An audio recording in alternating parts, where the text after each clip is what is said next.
Every once in a while, even beloved game development studios will make decisions that will not be agreeable, and recently, Redfall faced some backlash because of its decision to require an online connection for its single-player mode. A decision that they did recently decide to reverse following backlash, which I'll give them kudos for, and which I'll get to in a bit. Redfall, for those who don't know, is a game being made by Arkane, I think a highly underrated studio.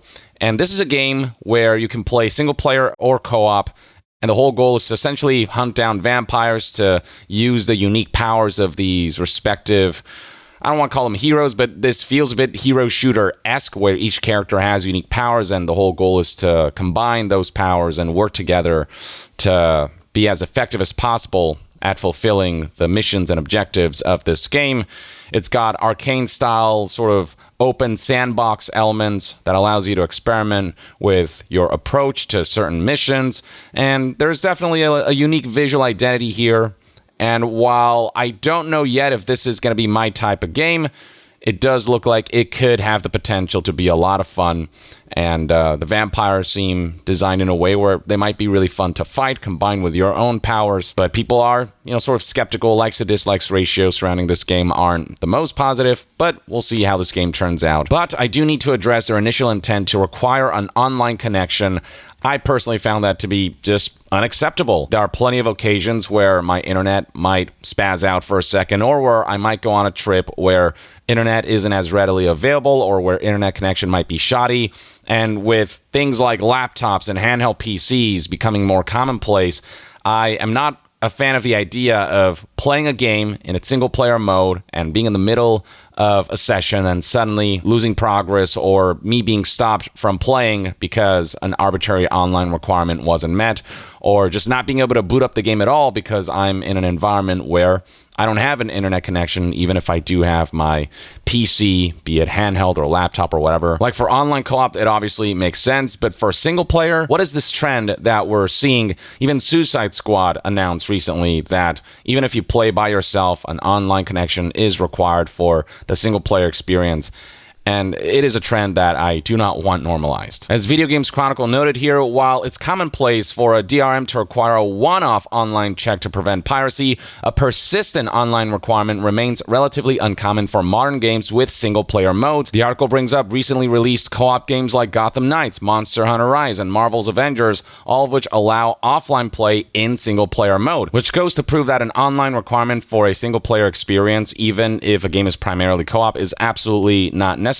And its addition compromises people's ability to gain access to the game in an environment where internet might not be readily available or be stable, and it also compromises the ability for the game to be preserved. But fortunately, it looks like Arkane is ready to listen, as in a recent marketing push for the game, it was announced that Arkane is working to U-turn on single-player always online restriction, and among the quotes that was highlighted is, "We listen." But you know what else listens and helps course correct? The sponsor of today's video, Grammarly, a genuinely useful writing assistant that aims to help you write more clearly and effectively. The famous adage goes that communication is the key to any relationship, and so much of communication happens in writing, especially in a professional environment.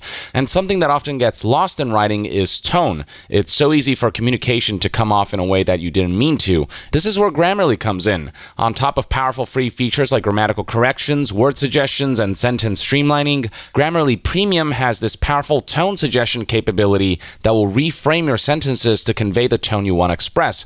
Suppose you want to sound more confident and self-assured, for example. Grammarly will analyze your text and make suggestions for improvements to help you be more assertive without becoming aggressive. Or maybe you want to frame your writing more positively. Grammarly has got you covered there as well. Here's an example of Grammarly working on an early draft of the script I wrote for the sponsorship. It not only corrected my grammar, but it also suggested better words, streamlined phrases and sentences, made adjustments to sentence structures, and shifted the tone of one of my sentences to evoke more confidence. And the script is better off for it. The cherry on top is that Grammarly can be easily downloaded and integrated into commonly used word processing, social media, and email platforms, as well as most apps and websites. The right tone can make all the difference in furthering your personal and professional life, and Grammarly's here to help. Go to Grammarly.com/YongYea to sign up for an account and upgrade to Grammarly Premium for 20% off. Unfortunately for Redfall, the tone is shifting towards something more positive because they decided to listen to the feedback and course correct. They are working actively to remove the game's always online requirement when playing strictly in single player mode. This was relayed by news outlet Eurogamer via an interview with game director Harvey Smith, who went into detail about why this requirement was put in the first place and how he plans to ultimately be empathetic about people's feedback, and admitted that the critique was valid. And it's always nice when game development studios are willing to acknowledge the valid criticism surrounding a decision. So kudos to Arkane for engaging in this manner. So it reads right here, I asked Smith his reaction to those who want to play fully offline. And here's a direct quote from Smith. He began by saying that there are two ways developers could react to that, right? They could say, oh my God, you're always online. If you get on your Steam and it's not online, you freak out. If you get on your Xbox and you can't get the latest patch or see what your friends are doing, you freak out. You want to be always online. But that response, I think, lacks empathy, not to mention that it's just plain wrong. I often play games in a way that I don't want to be disturbed, so I turn off all notifications, and I don't care what my friends' activities are. I just want to immerse myself in a game and isolate myself in this experience. Sometimes that's just what people want, people like me. Getting the latest patch is a valid excuse, but that's a one-time download, and after it's installed, you can or you should be allowed to go offline and continue playing your single-player experience without having to connect to the internet. Unfortunately, Smith agrees, saying that there are people who live in places where there are outages, or their broadband is shitty, or they're competing with their family members because their mom's streaming a movie or their brother is on another device. And so he acknowledges that. I think it is a legitimate critique. It's always appreciated when someone is able to consider a critique genuinely instead of getting overly defensive about it. The other response, Smith continued, was to accept the reaction and find out if things can, at the late stage in development, be changed. He said, quote, we do take it with a lot of empathy. We listen, and we have already started work to address this in the future.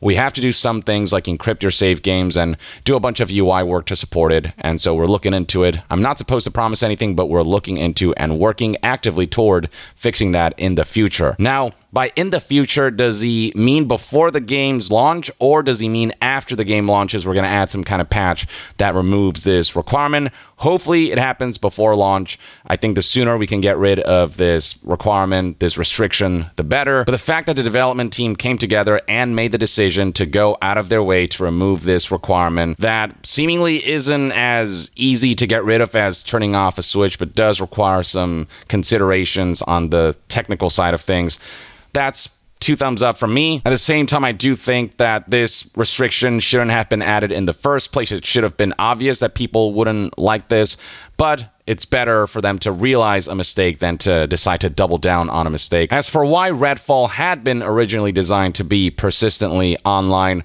one of the first things that Smith emphasized is that it wasn't because the game will have an in-game store or microtransactions, or because it's going to be some live service. You can find costumes and things like that in the world. Those are yours. We do have a DLC plan. A couple of times we'll sell a bundle of stuff like guns, costumes, characters, whatever. We're very excited about those things, but it'll be just like DLC that you can buy through Xbox or whatever.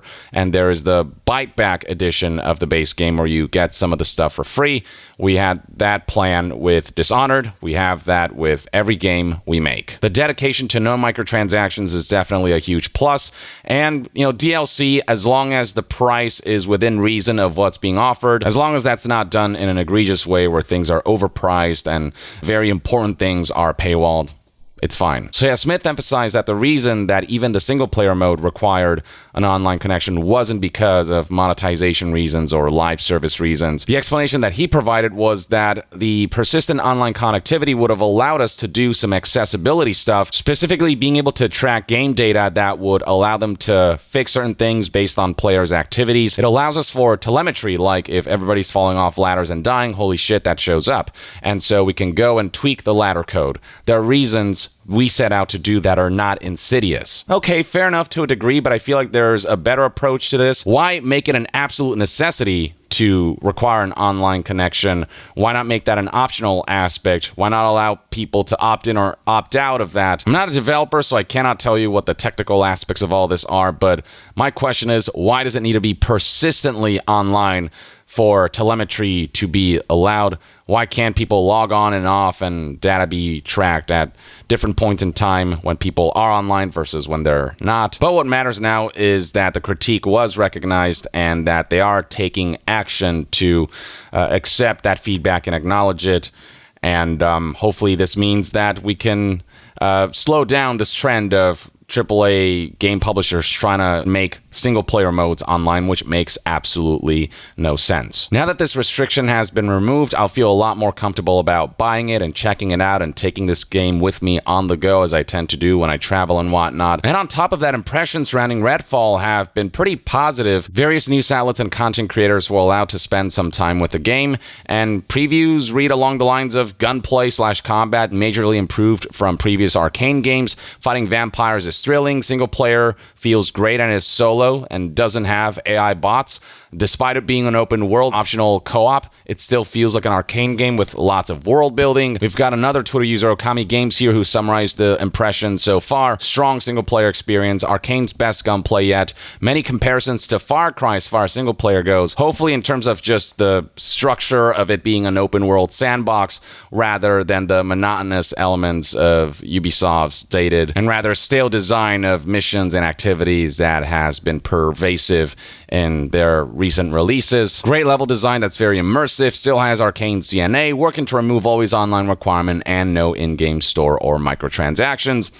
All sounds pretty positive to me. And because the single player experience is so strong and you can play solo and have a good time, that's all the more reason to not require an online requirement to restrict the game in a way where people might not be able to play the game solo in certain conditions. If the single player ends up being as fun as these previews seem to indicate, then all the more reason to make the single player as accessible as possible, to make it as frictionless as possible, to make it as painless as possible for people to delve in and spend all the time they want in the single player mode, which is how I'll likely be playing this game. Tamoor Hussain from GameSpot tweeted, "I played Redfall and I'm excited to check out more. Read my preview." You've got IGN here singing praises. Redfall promises to bring gothic horror, smart skills, and very cool vampire kills to open world shooters, and the first signs from our hands-on preview are looking good. You've got God is a Geek going as far as saying that Redfall is a serious Game of the Year contender, which seems like a really bold claim from just a couple hours of the game, but they seemingly had a really good time with it. Video Games Chronicle, fear not, Arkane fans, Redfall is shaping up to be an utterly engrossing single-player experience. And that's the thing about the preview event that happened recently.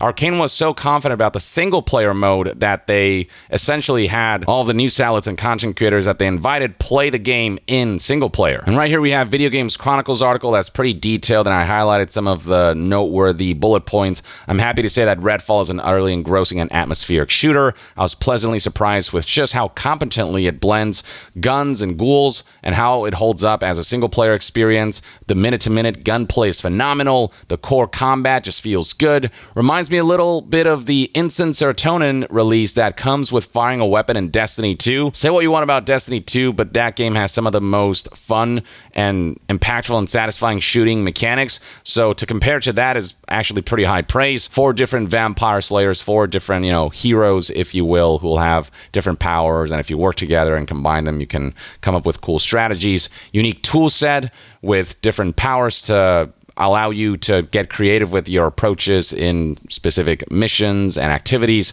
Playing solo doesn't attempt to replicate the co-op. You can embark on a different and altogether lonelier feeling adventure in solo mode. The main influence for this Undead Annihilator was Far Cry 2, which is a highly regarded Far Cry. The modern Far Cries have kind of become stale and monotonous. Far Cry 2, I think, is still something that people look back fondly on. So comparisons to that game and taking inspiration from that game, I think, is actually a good thing. Much like Far Cry 2, they want to blend tense open world exploration and systems driven gameplay that gives you a tool set and gives you this open sandbox environment, and then it's up to you to get creative with how you adhere to the game systems or break the game in some unexpected way. It's up to you to tackle things the way you want, kind of like how Dishonored did it, where you got all these different powers and there was a level that they dropped you on, but you could get pretty creative with how those powers were utilized and ways you can navigate certain levels and approaches you could take. That's an Arkane trademark, and so to see that return for this game, that's something definitely that I'm looking forward to. The map is yours to approach as you see fit, as Video Games Chronicle put it. Each individual house you break into is intricately rendered. Apparently, there's just a lot of detail that makes interior spaces feel authentic. There's a main story to follow. There are these deranged cultists that you'll be killing alongside the vampires that they worship. Bullets don't kill vampires. You'll need a UV weapon or a stake through the heart. So you got different types of weapons and ammunition for different enemy types. Constant mix of human and fanged foes. And beyond just killing things, you'll also be bringing back gear, rescuing captive survivors, and tracking down resources. So some survival elements that will no doubt contribute to the progression system of this title. And finally, Harvey Smith assured me that Redfall stands on its own 2 feet as an enjoyable solo experience, which is great to hear, which is why it's even better news that the team decided to backtrack on the online requirement restriction for the solo experience. Redfall is shaping up to be the studio's strongest shooter to date. So with the reversal of the single-player online requirement restriction, with developers coming across as people who are willing to take feedback and critique seriously and genuinely consider them, and with all these positive impressions, even from content creators who, while the game isn't perfect and they've expressed some concerns here and there, generally sentiments are positive. This is a game that I am going to keep a closer eye on, and hopefully something that I'll be able to report positively about when the game comes out, when I get my hands on it, and if I'm able to get a chance to review it. But for now, this is everything you need to know about the latest developments surrounding Redfall. Some positive things have happened, which is always nice to see. I'm always rooting for a game. I never want a game to disappoint me. And so Redfall has been making some positive strides recently. So hopefully they can keep that going. And hopefully at launch, I'll be really impressed with this title. Once again, I love Arkane games. I think they're highly underrated, and hopefully they can strike gold with this one. I wish them the best of luck. With that, thank you for tuning in, folks. Let me know in the comments below what your thoughts and opinions are on the recent reversal of the single-player online requirement, and whether the positive previews that we've been seeing make you more excited for this game, or if you're still kind of on the fence. Share your thoughts below, and to be further updated on all things gaming news, reviews, and discussions, stay tuned right here on Young Yeah. I'll see you guys next time. Young out.